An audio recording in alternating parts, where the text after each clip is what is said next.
Hi everyone. Today we are discussing about different stages of selection process.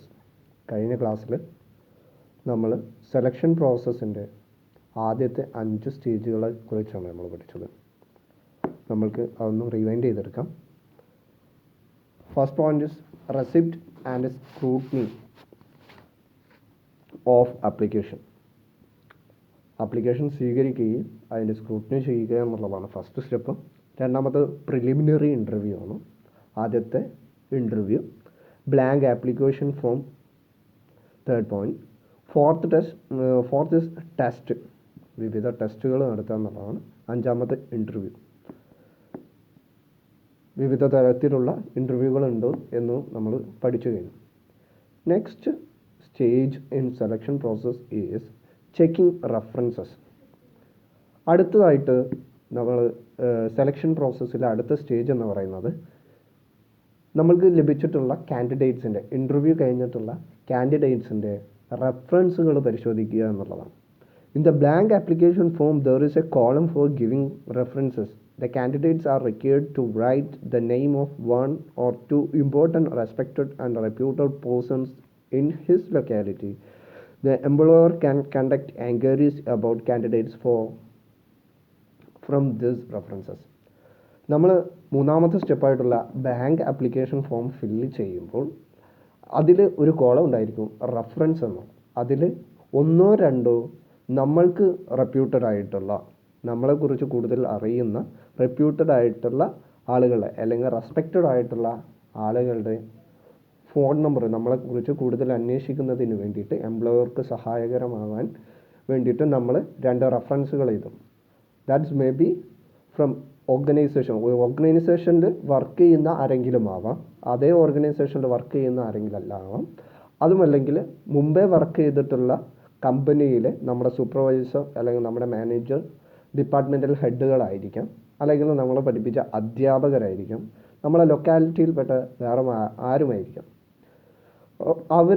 അവരോട് എംപ്ലോയർക്ക്, നമ്മളെ select ചെയ്യുന്ന ഓർഗനൈസേഷന് നമ്മളെക്കുറിച്ച് കൂടുതലായിട്ട് ചോദിച്ചറിയുന്നതിന് വേണ്ടിയിട്ട് അതൊരു സഹായകരമാകും. അതാണ് റെഫറൻസസ് ചെക്ക് ചെയ്യുക എന്നുള്ളത് കൊണ്ട് ഉദ്ദേശിക്കുന്നത്. ഏഴാമത്തെ stage, next stage of selection process എന്ന് പറയുന്നത് അപ്രൂവൽ ഓഫ് ദി സൂപ്പർവൈസർ. നമ്മൾ ആപ്ലിക്കേഷൻ ലഭിച്ച് ഇൻ്റർവ്യൂ കഴിഞ്ഞു, അദ്ദേഹത്തിൻ്റെ റെഫറൻസസ് ചെക്ക് ചെയ്തതിന് ശേഷം ഏത് പോസ്റ്റിലേക്കാണോ നമ്മളെ നിയമിക്കുന്നത് അവിടുത്തെ സൂപ്പർവൈസറിൻ്റെ അടുത്ത് നിന്ന് അപ്രൂവൽ മേടിക്കുക എന്നുള്ളതാണ് next stage. The name and details of the candidate selected is sending to the supervisor for approval. നമ്മൾ സെലക്ട് ചെയ്ത കാൻഡിഡേറ്റ്സിൻ്റെ ഫുൾ ഡീറ്റെയിൽസ് സൂപ്പർവൈസർക്ക് അയക്കുകയും സൂപ്പർവൈസർ അതിന് അപ്രൂവൽ നൽകുകയാണ് അടുത്തത്. Next is medical examination. The qualified candidate is required to go for medical examination. നമ്മൾ select ചെയ്തിട്ടുള്ള ആർക്കാണോ സൂപ്പർവൈസർ അപ്രൂവൽ തന്നിട്ടുള്ളത് അവരുടെ മെഡിക്കൽ എക്സാമിനേഷന് വേണ്ടിയിട്ട് നമ്മൾ കമ്പനി പറയും. അതായത് body full complete body checkup, he is physically fit ആണോ എന്നുള്ളത് അറിയുന്നതിന് വേണ്ടിയിട്ട് അവരുടെ മെഡിക്കൽ എക്സാമിനേഷനാണ് സെലക്ഷൻ പ്രോസസ്സിലെ എട്ടാമത്തെ സ്റ്റേജ് എന്ന് പറയുന്നത്. Next is final selection.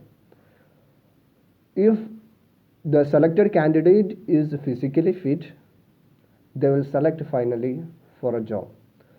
After completing all the above formalities, the successful candidates are given appointment order. നമ്മൾ ഇതുവരെയുള്ള എല്ലാ സ്റ്റേജും സക്സസ്ഫുള്ളായിട്ട് കംപ്ലീറ്റ് ചെയ്തിട്ടുള്ളവർക്ക് കാൻഡിഡേറ്റ്സിന് അപ്പോയിൻമെൻറ്റ് ഓർഡർ നൽകുകയാണ്.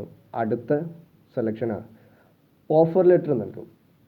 ആ ഓഫർ ലെറ്ററിലായിരിക്കും നമ്മൾക്ക് ഏത് പൊസിഷനിലാണ് ജോലി എന്നുള്ളതും അതുപോലെ തന്നെ എത്ര രൂപയാണ് നമ്മളുടെ സാലറി എന്നുള്ളതും അതല്ലെങ്കിൽ CTC എന്നുള്ളതും എത്രയാണ് നമ്മളുടെ പ്രൊബേഷൻ പീരീഡ് എന്നുള്ളതും ട്രെയിനിങ് പീരീഡ് എന്നുള്ളതും നമ്മളുടെ റൂൾസ് ആൻഡ് റെസ്പോൺസിബിലിറ്റീസ് എന്തൊക്കെയാണെന്നുള്ളതാണ് ഈ അപ്പോയിൻമെൻറ്റ് ഓർഡറിൽ കൂടുതലായിട്ടും ഉണ്ടാകുന്നത്.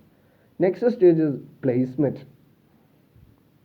അപ്പോൾ നമുക്ക് അപ്പോയിൻമെൻറ്റ് ഓർഡർ കിട്ടി, കഴിഞ്ഞാലുള്ളത് പ്ലേസ്മെൻറ്റ് എന്ന് പറഞ്ഞിട്ടുള്ള സ്റ്റേജിലാണ്. Placement means determination of the job to which an accepted candidate is to be assign to that job. അതായത് പ്ലേസ്മെൻറ്റ് ഓർഡർ നമ്മൾ ലാസ്റ്റ് സ്റ്റേജിൽ നമ്മൾ കൊടുക്കും. അതായത് ലാസ്റ്റ് സ്റ്റേജിൽ നമ്മൾ അവർക്ക് കൊടുക്കുന്ന ഓപ്പണിംഗ് ലെറ്റർ അല്ലെങ്കിൽ ഓഫർ ലെറ്ററിൽ ഇവിടെ പ്ലേസ്മെൻറ്റ് ആരൊക്കെയാണോ നമ്മുടെ ഓഫർ സ്വീകരിച്ചത് അവർ ഒരു ജോബിലോട്ട് പ്ലേസ് ചെയ്യുക എന്നുള്ളതാണ് പ്ലേസ്മെൻറ്റ് സ്റ്റേജിൽ നടക്കുന്നത്. നമ്മൾ സെലക്ട് ചെയ്തതിന് ശേഷം പ്രിലിമിനറി ഇൻ്റർവ്യൂ കഴിഞ്ഞു, ബ്ലാങ്ക് ആപ്ലിക്കേഷൻ ഫോം, ടെസ്റ്റുകൾ ഇത്രയെല്ലാം ചെയ്ത് കഴിഞ്ഞതിന് ശേഷം പ്ലേസ്മെൻറ്റിലോട്ട് വന്നു കഴിഞ്ഞാൽ നമ്മൾ എന്തു ചെയ്യും? പ്ലേസ്മെൻറ്റിൽ നമ്മൾ ചെയ്യുന്നത് അദ്ദേഹത്തിന് ജോബ് ഓഫർ നൽകുക എന്നുള്ളതാണ്. ഓക്കെ, പ്ലേസ്മെൻറ്റും സെലക്ഷനും തമ്മിലുള്ള വ്യത്യാസം എന്ന് പറയുന്നത്, സെലക്ഷൻ നമ്മൾക്ക് ലഭിച്ചിട്ടുള്ള എല്ലാ കാൻഡിഡേറ്റ്സിൻ്റെയും ഡീറ്റെയിൽസ് നോക്കുകയും അവരുടെ സെലക്ഷൻ അവരുടെ ക്വാളിഫിക്കേഷൻസ് ചെക്ക് ചെയ്യുകയും എന്നെല്ലാമാണ് പറയുന്നത്.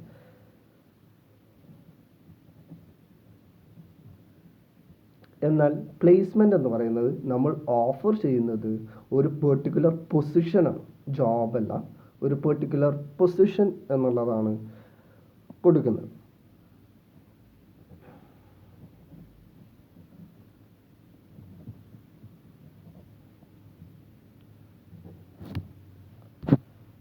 ഓക്കെ, നെക്സ്റ്റ് നമ്മൾക്ക് പഠിക്കാനുള്ളത് difference between selection and placement. എന്താണ് സെലക്ഷനും പ്ലേസ്മെൻറ്റും തമ്മിലുള്ള വ്യത്യാസങ്ങൾ എന്നുള്ളതാണ് നമ്മൾ നെക്സ്റ്റ് പഠിക്കാൻ പോകുന്നത്. Okay, selection is related with the decision to accept or reject application on the basis of candidate performance. Selection എന്ന് പറയുന്നത് കാൻഡിഡേറ്റ്സിൻ്റെ പെർഫോമൻസ് അനുസരിച്ച് അദ്ദേഹത്തെ ആക്സെപ്റ്റ് ചെയ്യണോ റിജക്റ്റ് ചെയ്യണോ എന്നുള്ള ആ ഒരു സ്റ്റേജിനെയാണ് സെലക്ഷൻ എന്ന് പറയുന്നത്. But placement is related with the decision to place a selected individual in one job than other. ഒരു സെലക്ഷൻ എന്ന് പറയുന്നത് സെലക്റ്റഡ് ആയിട്ടുള്ള കാൻഡിഡേറ്റ്സിനെ ഒരു ജോബിൽ പ്ലേസ് ചെയ്യുക എന്നുള്ളതാണ് പ്ലേസ്മെൻ്റ് എന്ന് പറയുന്നത്. Selection task is to match people with position. Selection task എന്ന് പറയുന്നത് ജോലി കാൻഡിഡേറ്റിനെ പൊസിഷനുമായിട്ട് മാച്ച് ചെയ്യുക എന്നുള്ളതാണ്. Placement task is to match position with the people. Placement എന്ന് പറയുന്നത് പൊസിഷൻ എംപ്ലോയറുമായിട്ട് കാൻഡിഡേറ്റുമായിട്ട് മാച്ച് ചെയ്യുക എന്നുള്ളതാണ് പ്ലേസ്മെൻ്റ് എന്ന് പറയുന്നത്. Next, selection is effectively done where the number of applicants are large. Selection process നമ്മൾക്ക് ചെയ്യാൻ പറ്റുന്നത്, എഫക്റ്റീവായിട്ട് ചെയ്യാൻ പറ്റുന്നത്, എഫക്റ്റീവ് ആണെന്ന് പറയാൻ സാധിക്കുന്നത് നമ്മൾക്ക് എപ്പോഴാണ് number of applicants is large എന്നുള്ള ആ ഒരു സ്റ്റേജിലാണ്. Placement is effectively done where the number of available job is large. നമ്മൾക്ക് പ്ലേസ്മെൻ്റ് എന്ന ആക്ടിവിറ്റി ചെയ്യാൻ പറ്റുന്നത് number of available job vacancy എത്രത്തോളം ഉണ്ട് എന്നുള്ളതിന് അനുസൃതമായിട്ടായിരിക്കും. ഇതാണ് സെലക്ഷനും പ്ലേസ്മെൻറ്റും തമ്മിലുള്ള വ്യത്യാസം. Next is last stage, induction and orientation. നമ്മൾ പ്ലേസ്മെൻറ്റ് കഴിഞ്ഞാൽ ഇൻഡക്ഷൻ ആൻഡ് ഓറിയൻറ്റേഷൻ സ്റ്റേജിലാണ് നമ്മുടെ അവസാനിക്കുന്നത്, ഈ സെലക്ഷൻ പ്രോസസ്സ് അവസാനിക്കുന്നത്. ഇൻഡക്ഷൻ ആൻഡ് ഓറിയൻറ്റേഷൻ സ്റ്റേജിൽ ഓർഗനൈസേഷനെ കുറിച്ചും അതുപോലെ തന്നെ നമ്മുടെ ജോബിനെ കുറിച്ചും വ്യക്തമായിട്ടുള്ള ട്രെയിനിങ്ങും വിവരണങ്ങളും നൽകുക എന്നുള്ളതാണ് ഇൻഡക്ഷൻ ആൻഡ് ഓറിയൻറ്റേഷൻ സ്റ്റേജിൽ നടക്കുന്നത്. Okay, induction is a process of inducting an employee into the social set or for his work. It is welcoming process through which he feels at home and feeling is generated in him that his own job and ഓർഗനൈസേഷൻ്റെ code of കണ്ടക്റ്റിനെ കുറിച്ചും working അറ്റ്മോസ്ഫിയറിനെ കുറിച്ചും അദ്ദേഹത്തിന് ഒരു welcome not കൊടുക്കുക എന്നുള്ളതാണ് induction and orientation എന്നുള്ള ഇതിൽ നടക്കുന്നത്. അദ്ദേഹത്തിന് ഓർഗനൈസേഷൻ്റെ കൾച്ചറിനെ കുറിച്ച് വ്യക്തമായിട്ട് പൂർണ്ണമായിട്ടുള്ള ഒരു വിവരണം നൽകുക എന്നുള്ളത്. ഒബ്ജക്റ്റീവ്സ് ഓഫ് ഇൻഡക്ഷൻ്റെ ഒബ്ജക്റ്റീവ്സ് എന്ന് പറയുന്നത് to familiarise the new employees with the new surrounding rules and regulations of the organisation. നമ്മൾ നേരത്തെ പറഞ്ഞതുപോലെ തന്നെ ഇതിൻ്റെ ഒബ്ജക്റ്റീവ് എന്ന് പറയുന്നത് ഓർഗനൈസേഷൻ്റെ റൂൾസ് ആൻഡ് റെഗുലേഷൻസ് പുതിയ ഒരു സറൗണ്ടിങ്ങിനെ കുറിച്ച് വ്യക്തമായിട്ട് പരിചയപ്പെടുത്തി കൊടുക്കുക എന്നുള്ളതാണ്. To create a sense of belonging to the organisation among new employees. ഓർഗനൈസേഷൻ്റെ കൾച്ചറിനെ കുറിച്ച് എംപ്ലോയീസിൽ ഒരു വാല്യൂ ഉണ്ടാക്കിയെടുക്കുക, സെൻസ് ഉണ്ടാക്കിയെടുക്കുക എന്നുള്ളതാണ് next objective. To build self confidence. അവർക്ക് ഒരു പുതിയൊരു ഓർഗനൈസേഷൻ അല്ലെങ്കിൽ ഒരു പുതിയ സ്ഥലത്തേക്ക് എത്തിയാൽ ഉണ്ടാവുന്ന നിസ്സംഗത അല്ലെങ്കിൽ ഒരു എങ്ങനെ ചെയ്യണം എന്ത് ചെയ്യണം എന്നുള്ളത് അറിവില്ലായ്മ, അവർക്ക് ഒരു അത് ഒഴിവാക്കിയിട്ട് അവർക്കൊരു സെൽഫ് കോൺഫിഡൻസ് ബിൽഡ് ചെയ്യുക എന്നുള്ളതാണ് ഇൻഡക്ഷൻ എന്നുകൊണ്ട് നമ്മൾ അർത്ഥമാക്കുന്നത്. To help the newcomer to overcome shyness and fear. നമ്മൾക്കറിയാം, നമ്മൾക്ക് സ്റ്റേജ് ഫിയറൻസ് പോലെ തന്നെ ഒരു സ്ഥാപനത്തിലേക്ക് അല്ലെങ്കിൽ ഒരു ഓർഗനൈസേഷനിലേക്ക് നമ്മൾക്ക് ആദ്യമായിട്ട് കയറി പോകുമ്പോൾ ഒരു ഷൈനസ്, ഒരു ഫിയർ ഒക്കെ ഉണ്ടായിരിക്കും. എന്തായിരിക്കും ഓർഗനൈസേഷൻ, ഇവിടെ എങ്ങനെയൊക്കെ ആയിരിക്കും വർക്ക്, സൂപ്പർവൈസർ എങ്ങനെയായിരിക്കും, നമ്മുടെ കൊളീഗ്സ് എങ്ങനെയായിരിക്കും, അത് എല്ലാം മാറ്റിയെടുക്കുക എന്നുള്ളതാണ് ഇൻഡക്ഷൻ്റെ ഒബ്ജക്റ്റീവായിട്ട് പറയുന്നത്. Next is to create a close relationship between existing employees and new one. അവിടെ നിലവിൽ വർക്ക് ചെയ്യുന്ന എംപ്ലോയീസും പുതിയവരുമായിട്ട് അടുപ്പം, നല്ലൊരു റിലേഷൻഷിപ്പ് മെയിൻറ്റെയിൻ ചെയ്യുക എന്നുള്ളതാണ് ഇൻഡക്ഷൻ്റെ objective. To provide information about the location of cafeteria, toilets and rest rooms. നമ്മൾ കൃത്യമായിട്ട് നമ്മൾ ഓർഗനൈസേഷൻ്റെ സ്ട്രക്ചർ പരിചയപ്പെടുത്തി കൊടുക്കുക എന്നുള്ളതാണ്. ടോയ്ലറ്റിൻ്റെ ഭാഗത്താണുള്ളത്, നമ്മൾക്ക് ഉപയോഗിക്കേണ്ട റെസ്റ്റ് റൂംസിൻ്റെ ഭാഗത്താണ്, ക്യാൻറ്റീനിൻ്റെ ഭാഗത്താണ്, അത് ഇന്ന സമയത്തെല്ലാം നമ്മൾക്ക് ഉപയോഗിക്കാൻ പറ്റുന്നത് എന്നീ എല്ലാ കാര്യങ്ങളും ഓർഗനൈസേഷൻ്റെ ഉള്ളിലുള്ള എല്ലാ കാര്യങ്ങളെക്കുറിച്ചും വ്യക്തമായിട്ട് പറഞ്ഞു കൊടുക്കുക എന്നുള്ളതാണ് ഇൻഡക്ഷൻ സ്റ്റേജിൽ നമ്മൾ ചെയ്യുന്നത്. The induction programme is generally classified in two induction done by the personnel department. Induction രണ്ട് തരത്തിലുണ്ട്. ഒന്ന് പേഴ്സണൽ ഡിപ്പാർട്ട്മെൻറ്റ്, HR ഡിപ്പാർട്ട്മെൻറ്റ് ചെയ്യുന്ന ഇൻഡക്ഷനാണ്. മറ്റൊന്ന് സൂപ്പർവൈസർ നൽകുന്ന ഇൻഡക്ഷനാണ്. പേഴ്സണൽ ഡിപ്പാർട്ട്മെൻറ്റ് നൽകുന്ന ഇൻഡക്ഷനിൽ കൂടുതലായിട്ടും ഉണ്ടായിരിക്കുക ഓർഗനൈസേഷൻ്റെ റൂൾസ് ആൻഡ് റെഗുലേഷൻസ്, അതുപോലെ തന്നെ ഓർഗനൈസേഷൻ്റെ കംപ്ലീറ്റ് എവിടേക്കാണ് റെസ്റ്റ് റൂംസ് എന്നുള്ളതും ഓർഗനൈസേഷനെ കുറിച്ചുള്ള കൂടുതലായിട്ടുള്ള വിവരങ്ങളായിരിക്കും പേഴ്സണൽ ഡിപ്പാർട്ട്മെൻറ്റ് നൽകുന്ന ഇൻഡക്ഷൻ പ്രോഗ്രാമിലുണ്ടായിരിക്കുക. But induction done by supervisor തരുന്ന ഇൻഡക്ഷനിൽ എങ്ങനെയാണ് ഈ ജോലി ചെയ്യേണ്ടതിനെക്കുറിച്ച്, ജോലിയെക്കുറിച്ചുള്ള പൂർണ്ണമായിട്ടുള്ള വിവരങ്ങളെക്കുറിച്ചായിരിക്കും ഇൻഡക്ഷൻ ഡൺ ബൈ സൂപ്പർവൈസർ എന്ന സ്റ്റേജിൽ അല്ലെങ്കിൽ സൂപ്പർവൈസർ നൽകുന്ന ഇൻഡക്ഷൻ പ്രോഗ്രാമിൽ നമ്മൾക്ക് ലഭിക്കുക. അപ്പം ഇത്രയാണ് നമ്മൾക്ക് steps or stages of selection പ്രോസസ്സിൽ നമ്മൾക്ക് പഠിക്കാനുള്ളത്. നമ്മൾക്കൊന്നുകൂടി പറയാം. 11 പോയിൻ്റാണുള്ളത്. ഫസ്റ്റ് പോയിൻ്റ്,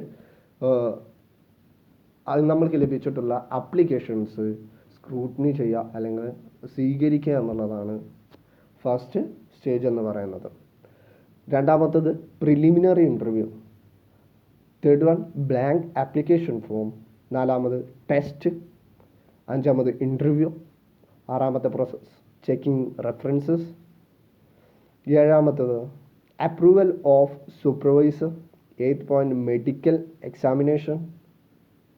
ആറാമത്തെ final selection. 10th one is placement.